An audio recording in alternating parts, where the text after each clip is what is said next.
Olá, bem-vindo ao meu canal. No vídeo de hoje eu fiz um desenho desta paisagem usando giz pastel oleoso. Para isso eu usei o giz pastel oleoso da Pentel, essa caixa com 50 gizes, o sketchbook Canson XL Mix Media, tamanho A4, e um marcador permanente preto. Eu tenho esse estojo de gizes da Pentel já faz um bom tempo, mas como vocês podem ver eles estão bem inteirinhos, porque esse não é um material que eu costumo usar muito. Na verdade, eu acho um material super difícil de usar, difícil de controlar, de fazer pequenos detalhes, de conseguir a cor que eu quero com ele. Além de ele fazer uma bagunça danada, né? Não é uma bagunça tão grande quanto o giz pastel seco, que empoeira a casa inteira, mas ainda assim ele faz uma boa bagunça.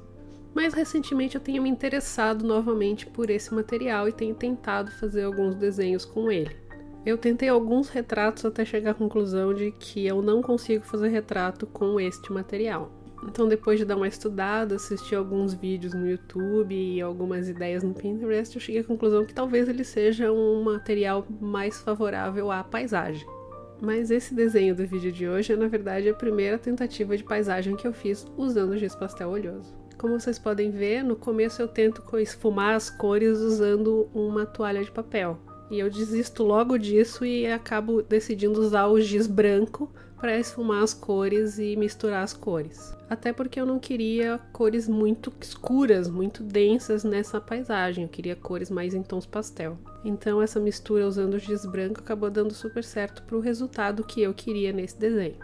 Eu sei que muita gente faz essa finalização do giz pastel usando os dedos.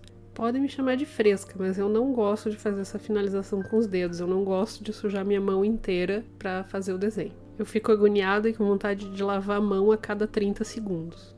Eu admito que é frescura mesmo, mas para mim desenho tem que ser uma coisa prazerosa e não uma coisa que me dá agonia, então eu não vou fazer uma técnica que me deixa agoniada e faz eu perder totalmente o prazer de desenhar. Eu já vi um artista usando cotonete para fazer essa mistura do material no papel. No próximo desenho eu vou testar, mas primeiro eu tenho que comprar o cotonete porque ele acabou. Uma coisa é certa, independente da técnica que você usa para fazer essa mistura do material no papel, giz pastel oleoso é uma técnica que exige paciência. Começa que você tem que planejar as cores que você vai usar e como você vai colocá-las no papel, porque o giz pastel tem uma dificuldade que você não consegue colocar cores claras sobre cores escuras. Então você tem que pensar bem antes qual é a sequência de cores que você vai colocar. Depois tem o passo de colocar as cores no papel naquela sequência planejada e depois o passo de misturar essas cores, de esfumaçar essas cores, de fazer a finalização delas no papel, que demora um tempão. De fato, esse é um dos motivos que eu não uso também tanto esse material. Como ele exige que você fique muito tempo trabalhando o material no papel, ele força bastante meu ombro e, como eu já falei antes, o meu ombro é podre, né? Então fazer um desenho muito grande usando esse material ou fazer muitos desenhos em sequência usando esse material vai me causar dor. Então eu acabo não usando ele muito. Mas, para minha absoluta surpresa, eu acho que esse primeiro desenho de paisagem usando o giz pastel ficou relativamente bom. É claro que eu consigo ver pelo menos umas 2 dúzias de defeitos e várias coisas que eu poderia ter feito melhor ou diferente, mas ainda assim eu acho que ele ficou bom. É a minha primeira tentativa, então sejam tão gentis comigo como eu estou sendo, por favor.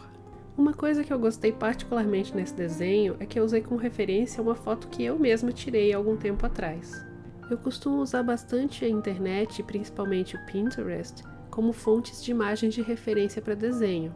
Mas caso vocês não saibam, eu adoro fotografar. E na verdade eu tenho um acervo de fotos relativamente grande aqui comigo. São aí pelo menos 25 anos fotografando, sendo que 18 desses já em formato digital. Então vocês têm uma ideia da quantidade de foto que eu não devo ter por aqui. Então esses dias eu pensei comigo, eu tenho tanta foto, por que eu não procuro dentro das minhas próprias fotos referências para eu desenhar?